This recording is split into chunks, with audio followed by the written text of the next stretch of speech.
nãy quay kia là đẹp á, tuyệt vời luôn, thú vị.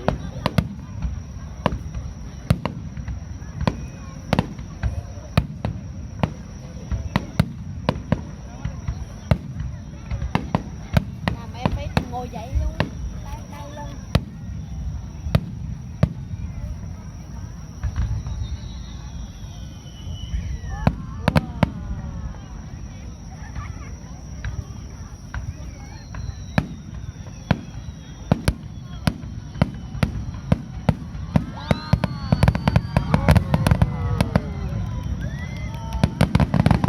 Tôi đã quay là đó thôi.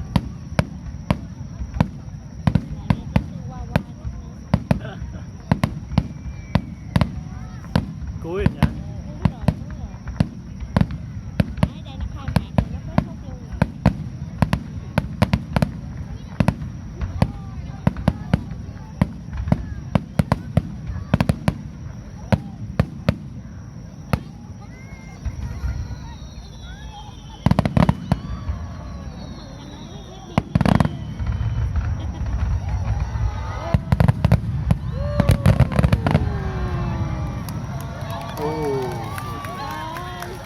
Như trải bàn xuống vậy hả? Đẹp quá.